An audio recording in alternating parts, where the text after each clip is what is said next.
Hello vinyl community, this is Matt, and today I am off to Claremont, California, and to Rhino Records. I've been there before. In fact, I've been there quite a few times before, but I haven't been for more than 7 months. My daughter is 7 months old today, and I know I haven't been there since she was born, so it's been a little while. Probably early this year was the last time I went. And I'm gonna be meeting Gregory Short over there at Rhino. We've been to a couple of record stores together before. We've been to Mad Platter in Riverside 2 or 3 times, and we also have been to Zoinks in Pomona. Again, this is Southern California. But yeah, we haven't been to Rhino. I'm pretty sure he has been to Rhino before. I would be surprised if he hasn't. I think he has. And it's actually owned by the same person or group of people that own Mad Platter. So they own both of these record stores, and there's pros and cons to both. I like both stores. Surprisingly, given that they have the same owner, that the stores are not completely identical. Mad Platter has a bigger vinyl selection, but Rhino has a much better selection of 45s, 7-inch records, which actually that's really non-existent at Mad Platter. Rhino also has a better cassette selection, last time I checked. Plus, they sell turntables. Now, I think Mad Platter does sell a couple of like token Crosley turntables, which to me is almost sacrilegious for a record store to be selling Crosleys, but that's another story for another day. But yeah, Rhino do sell a number of decent turntables. I'm pretty sure they have like projects in there. Maybe some Audio-Technica, like LP120s or 240s, I forget, but yeah, not a bad selection at all. They also, like Mad Platter, they have like a bargain bin section where the records are all $1.99, and I think in some ways I prefer the $1.99 selection at Rhino versus Mad Platter. They, yeah, I think I might well do, because they're in better condition. I don't know, it just always seemed to me that the Rhino ones were just seemed to be, like I say, in better condition, and a pretty big selection too. So we'll see what we get. I don't know if Greg and I will do a little video with the both of us talking. We have done that a couple of times before, so it may be that this is either a standalone video or it turns out to be the introduction to a video with both of us showing what we got at Rhino. So anyway, stay tuned, and yeah, next time you see me, I'll either be at Rhino or showing you what I found.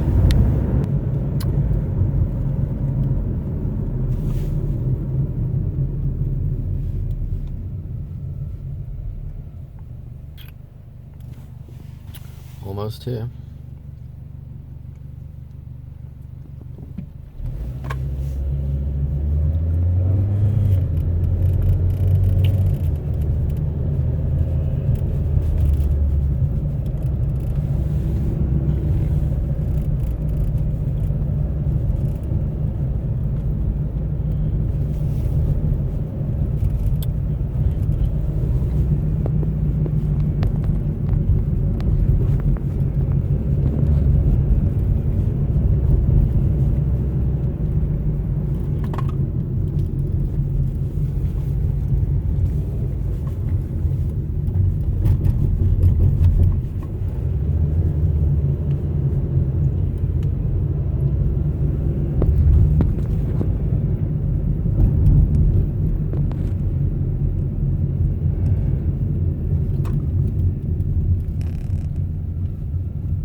go.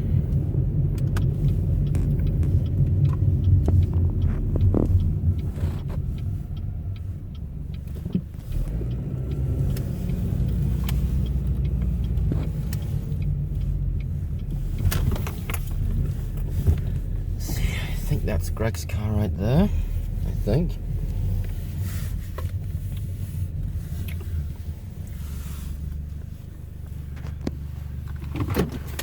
All right.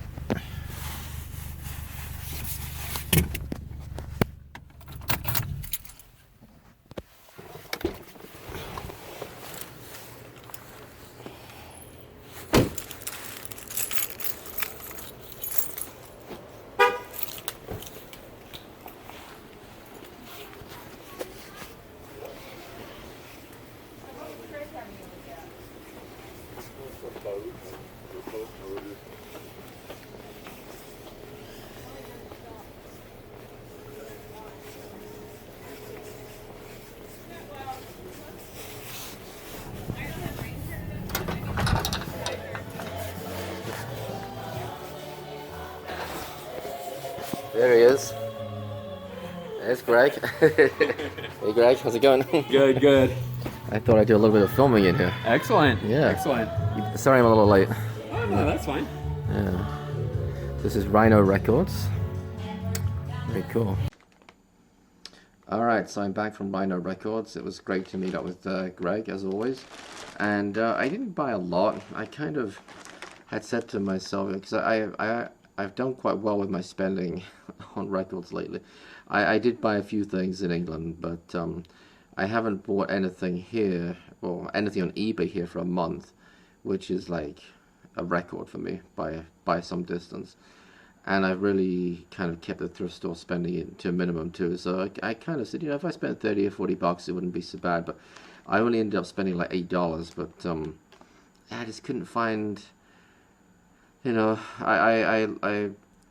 I'd like to expand my Pink Floyd and Zeppelin collections, but and sure enough, they had Pink Floyd and Zeppelin albums, but mostly new stuff, and mostly, in my opinion, way overpriced. And I knew it would be, you know. It's always difficult when you go into a record store knowing that, you know, you pick up a Pink Floyd record, knowing you can get it for at least $10 cheaper online. So I just couldn't bring myself to do it. But anyway, I did get a few things. So here's my Rhino Records bag. And a little bit of an eclectic mix. Well, definitely an eclectic mix. So I got all singles, one 12-inch single and several 7-inch singles. First one is Tracy Chapman, Fast Car. I do have the album that this was on from 1988, but I thought it was kind of cool to get Fast Car on vinyl, so why not? And it was 99 cents. Pretty good deal. I also got Candy Staton, Young Hearts Run Free. That's a little bit of a 70s disco classic.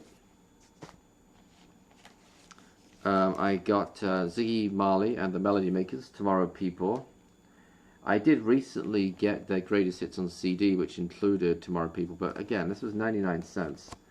You know, you can't go wrong for that kind of price, right? And then a couple of nostalgic ones. I got Stars on 45 single. I like Stars on 45, I will admit it. That was 99 cents as well. I admit that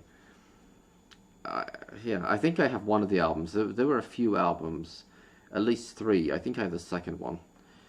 But yeah, this has the Beatles medley on it. I'm not sure what this one is. This says instrumental, so I think this is just the Stars on 45 instrumental mix, and then on the B side, and then the A side has the Beatles mix that we all know and love. And then finally, I couldn't resist this. This was $1.99. Linda Ronstadt and James Ingram, Somewhere Out There. I used to love this song when I was a kid. This was slightly more expensive. This was $1.99, but hey, still a pretty good deal, I think. And yeah, it's on MCA label. Yeah, I used to love this when I was a kid. I don't remember if I saw the movie or not. It's one of those funny things. I have a feeling that I liked the song. I never actually saw An American Tail, but I always liked the artwork for it as well. And I remember listening to this song one Christmas when I was a kid, and it was in the car. Let's see, um, my parents had separated when I was, I don't even know, 5, 6, something like that, and so we would go to my grandparents' house for Christmas, and my dad would pick us up and take us part of the way there. And then my grandparents would pick us up. We didn't have a car.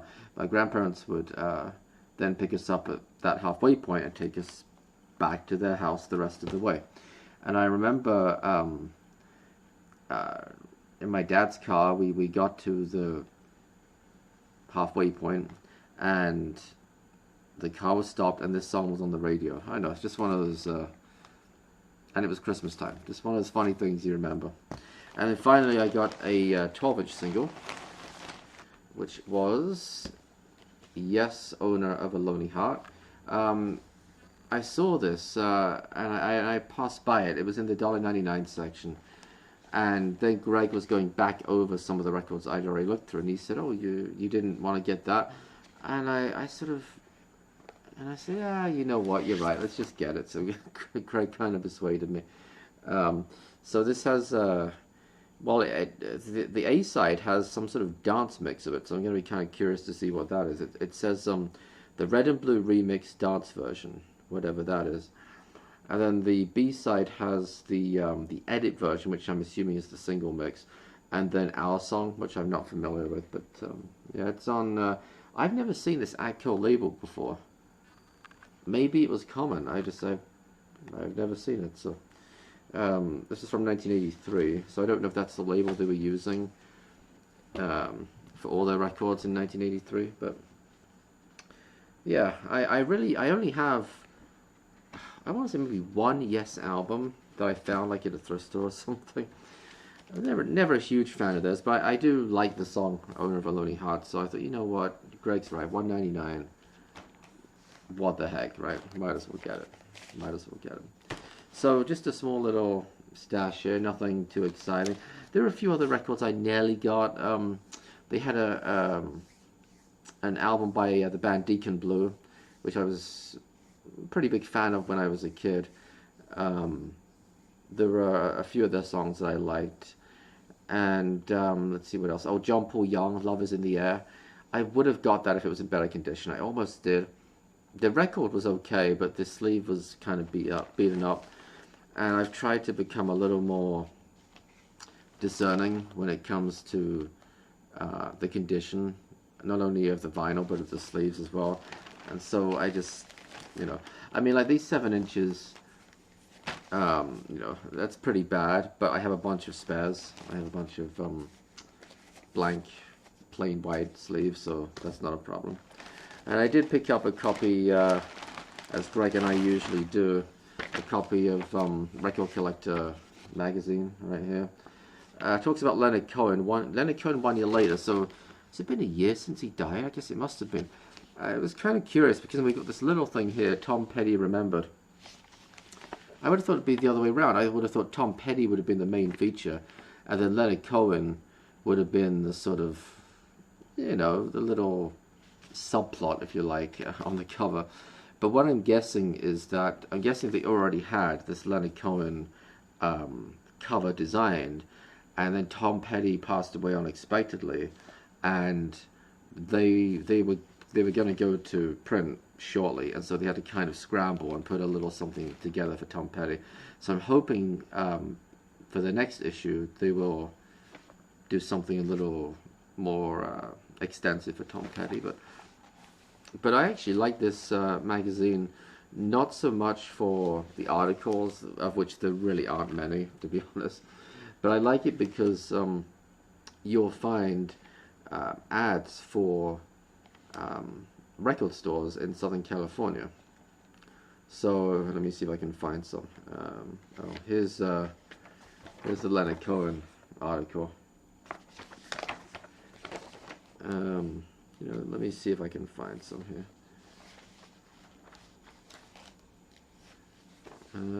Yeah, I like this sort of thing. And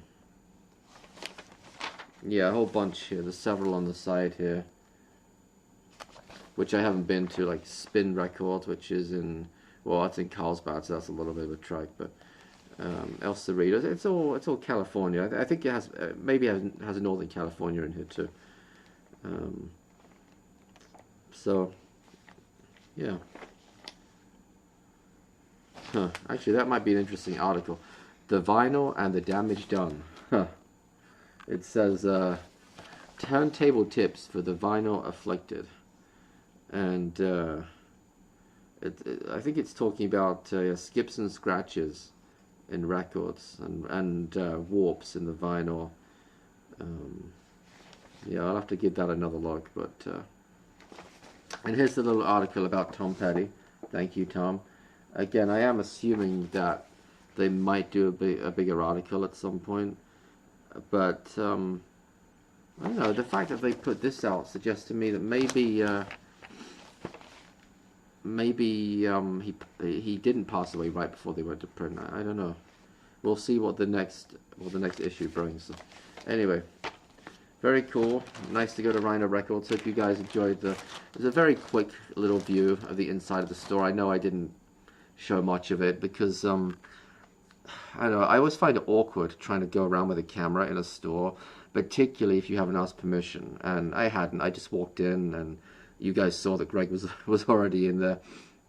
I was a few minutes late, and I mean, it's okay for the first minute or something when you're walking around, but I didn't want to kind of be too overt or obvious about it with the camera, so I just, quick little pan around and then we're good.